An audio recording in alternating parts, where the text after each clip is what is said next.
అందరికీ నమస్కారం అండి. ఈరోజు మనం హోతా పద్మినీదేవి గారు రచించిన పుట్టింటి చీర అనే ఓ చక్కటి కథను విందాం. ఇక కథలోకి వెళ్దాం. అక్క, బయటకు వెళ్తున్నాను, ఒకసారి ఇలా వచ్చి నాకు ఎదురు రావాలే, ప్రకాశం పిలిచాడు. ఏమిట్రా విశేషం? సావిత్రి నవ్వుతూ బయటకొచ్చింది. నేను ఇంటర్వ్యూకి వెళ్తున్నాను. సావిత్రి చిరునవ్వుతో ఎదురొచ్చింది అతనికి. థ్యాంక్స్ అక్క, నాకు ఈ ఉద్యోగం వస్తే నీకు పట్టుచీర కొంటాను. సరే అంది ఆమె నవ్వుతూ. నేను వేళాకోళంగా అనడం లేదు, ఇది నా వాగ్దానం. సరేలేరా, ముందు ఇంటర్వ్యూ బాగా చేసిరా. ప్రకాశం హడావిడిగా వెళ్ళిపోయాడు. వాడికి ఉద్యోగం వస్తే బాగుండును, కాస్త ఆర్థికంగా వెసులుబాటు అవుతుంది. నీకు మీ అక్కయ్యలకి పెళ్లిళ్ళు చేసి పంపాక మళ్లీ ఒక చీరైనా పెట్టలేకపోయాను. రాజారావు స్వరంలో బాధావేదనలు ప్రతిఫలించాయి. పోనీయండి నాన్న, మీరు మాత్రం ఎక్కడి నుంచి తెస్తారు? అంది సావిత్రి. ఆయన వ్యధగా నిట్టూర్చాడు.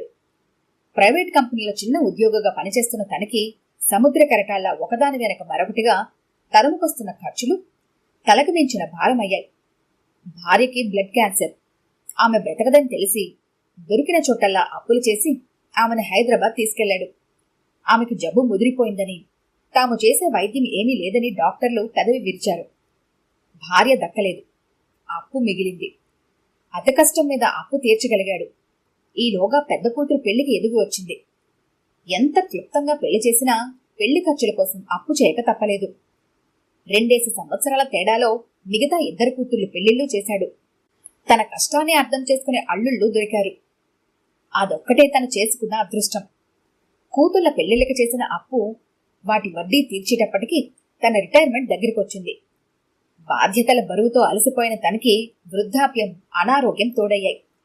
అతి కష్టం మీద జీవనం వెళ్లదీస్తున్న తనకి ఒకే ఒక ఆశ.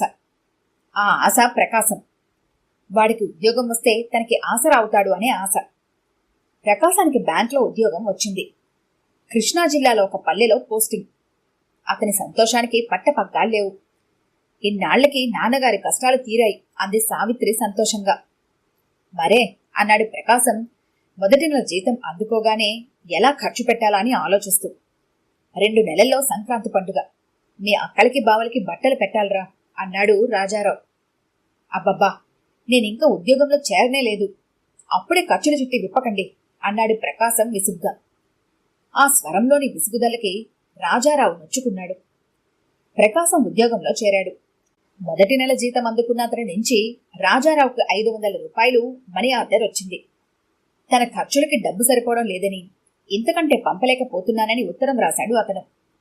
తనకి ఉద్యోగం వస్తే సావిత్రికి పట్టుచీర కొనిస్తానన్న అతని వాగ్దానం గాలికి ఎగిరిపోయింది.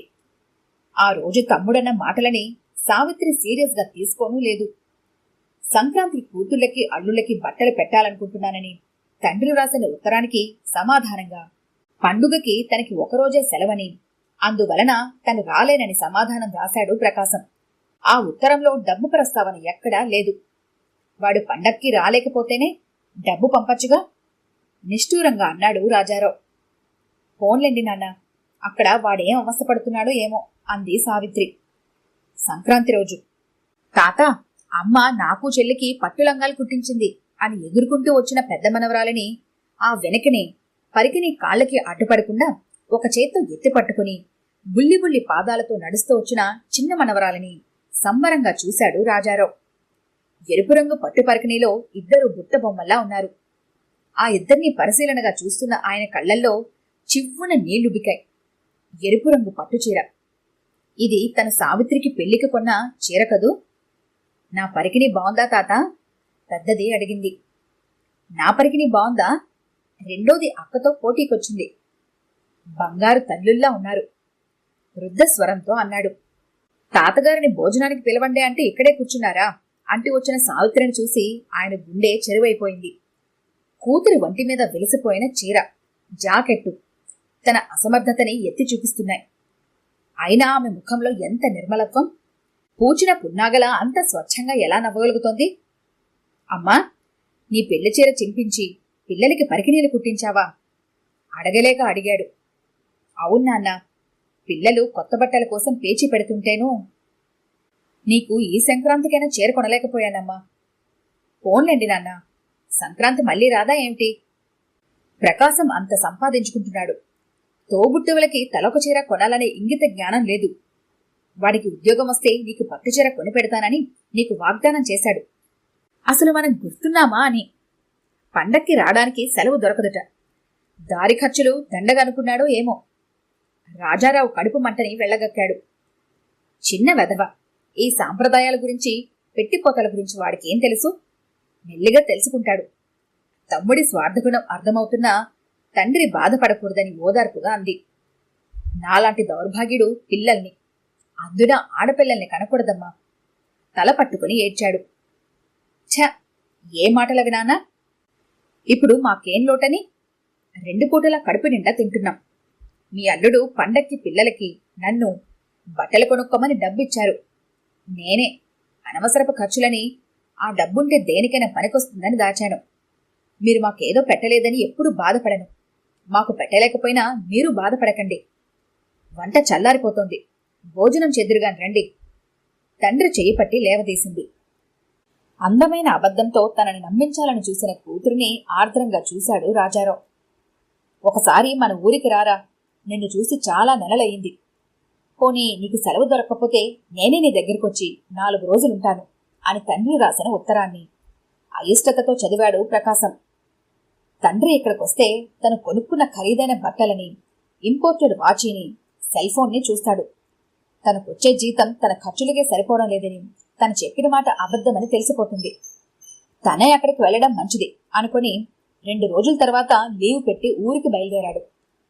హఠాత్తుగా వచ్చిన కొడుకును చూసి ఆనందంతో ఉబ్బి తబ్బిబ్బయ్యాడు రాజారావు. కొడుకు ధరించిన వెలసిపోయిన చొక్కా, కుట్లూడిపోయిన పాత ప్యాంటుని చూసి నొచ్చుకున్నాడు. ఇవేం బట్టలరా అబ్బాయి? మంచి బట్టలు కుట్టించుకోలేకపోయావా? ఉద్యోగానికి ఈ బట్టలతోనే వెళ్తున్నావా? నేనేదో వేలకు వేల డబ్బులు సంపాదిస్తూ దాచుకుంటున్నానని తెలియని వాళ్ళు అపోహపడతారు. ఆ ఊళ్ళో అన్నీ ఖరీదు. అతి కష్టం మీద రోజులు వెళ్లదీస్తున్నాను. ఇంకా కొత్త బట్టలు కుట్టించుకోవడం ఒక్కటే తక్కువ నిరసనగా అన్నాడు. అతని మాటల్లోని శేషకి రాజారావు ముఖం వాడిపోయింది. 1.5 ఏళ్ల నుంచి ఉద్యోగం చేస్తున్న కొడుకు ఇప్పుడైనా డబ్బు ఇవ్వకపోతాడా? ఆ డబ్బుతో కూతుళ్ళకి చీరలు కొనాలని ఆశపడుతున్న ఆయనకి వాగ్బంధనం అయిపోయింది. ప్రకాశం 2 రోజులు ముళ్ల మీద ఉన్నట్టు ఉండి 3వ రోజు ప్రయాణమయ్యాడు. సంక్రాంతి పండక్కి రారా అబ్బాయి, పండుగ పూట నువ్వు ఒంటరిగా అక్కడెందుకు అన్నాడు రాజారావు. చూద్దాంలేండి, మీ ఆరోగ్యం జాగ్రత్త. మీ ఒంటికి సరిపడని తినకండి. రోగమొచ్చి డాక్టర్ దగ్గరికి వెళ్తే వేలకు వేల ఖర్చు. అతని మాటల్లోని మీకు రోగమొస్తే డాక్టర్లకు ఇవ్వడానికి నా దగ్గర డబ్బు లేదు సుమా అనే హెచ్చరిక అన్యాపదేశంగా ధ్వనించింది రాజారావుకి. ఆడదిక్కులేని సంసారమని, తమ్ముడు ఊరి నుంచి వచ్చాడని ఆ 2 రోజులు తండ్రి దగ్గరే ఉంది సావిత్రి. వెళ్ళొస్తానక్క అన్నాడు ఆమె వైపు చూస్తూ. రంగు వెలసిపోయి చిరుగుపట్టి ఉన్న చీరలో ఉన్న ఆమెను చూసినా అతని మనసు మారుమూల పొరల్లో ఏదో కదిలింది. అంతలోనే తను కొనుక్కోవాలనుకుంటున్న స్కూటర్ గుర్తుకొచ్చి మెత్తబడుతున్న మనసు తిరిగి బండరాయిగా మారింది. మంచిదిరా, వెళ్ళగానే నువ్వు క్షేమంగా చేరిన వార్త వ్రాయి అంది సావిత్రి చిరునవ్వుతో తమ్ముడికి ఎదురొస్తూ. ప్రకాశానికి తన ఇంటర్వ్యూకి వెళ్తూ అక్కని ఎదురు రమ్మనడం, తనకి ఉద్యోగం వస్తే ఆమెకి పట్టుచీర కొనిపెడతానని చేసిన వాగ్దానము గుర్తుకొచ్చాయి. స్వార్థం అంతరాత్మ పీక నొక్కుతుంటే నడక వేగం పెంచాడు. తమ్ముడి జీతం తన ఖర్చులకే సరిపోవడం లేదనడం సావిత్రికి అసహజంగా తోస్తోంది. అతను అబద్ధం చెబుతున్నాడనిపించింది తనకి. తాము అద్దెకి ఉంటున్న అవుట్ హౌస్ అద్దెకిచ్చిన వాళ్ళ అబ్బాయి ప్రకాశంతో బాటే బ్యాంకు ఉద్యోగంలో చేరాడు. తల్లిని తండ్రిని బాధ్యతగా చూసుకోవడమే కాదు, ఇంట్లోకి ఫ్రిడ్జ్, సోఫా సెట్ లాంటివెన్నో కొన్నాడు. కాని ప్రకాశం తండ్రికి నెలకు 500 పంపడం తప్ప కనీసం ఆయన ఆరోగ్యం బాగుండడం లేదు. డాక్టర్కి చూపిద్దామనైనా అనుకోలేదు. నిజంగానే వాడికి జీతం సరిపోవడం లేదా, లేక ఏమైనా వ్యసనాలు? ఇకపై ఆలోచించలేకపోయింది. ప్రకాశం గదిలోకి వచ్చాడు. తలదించుకుని కూర్చుని ఉన్న సావిత్రి పక్కన తను తెచ్చిన చీర పెట్టాడు. తరువాత మౌనంగా నేలవైపు చూస్తూ కూర్చున్నాడు. సావిత్రి కళ్ళెత్తి తమ్ముడు తన కోసం తెచ్చిన చీరను చూసింది. దుఃఖం పెళ్లిబికి రాగా ముఖాన్ని చేతులతో కప్పుకొని బిగ్గరగా రోధించసాగింది. సావిత్రి భర్త యాక్సిడెంట్లో చనిపోయి ఆ వేల్టికి 10వ రోజు. ఆచారం ప్రకారం పుట్టింటి ఆడబడుచుకి ప్రకాశం తెచ్చిన తెల్ల చీర అది. సావిత్రి తమ్ముడి నుంచి అందుకున్న తొలి చీర కూడా అదే. ఈ కథ కనుక మీకు నచ్చినట్లయితే లైక్ చేయండి, షేర్ చేయండి. మరిన్ని ఇంట్రెస్టింగ్ కథల కోసం మా ఛానల్ని తప్పకుండా సబ్స్క్రైబ్ చేసుకోండి.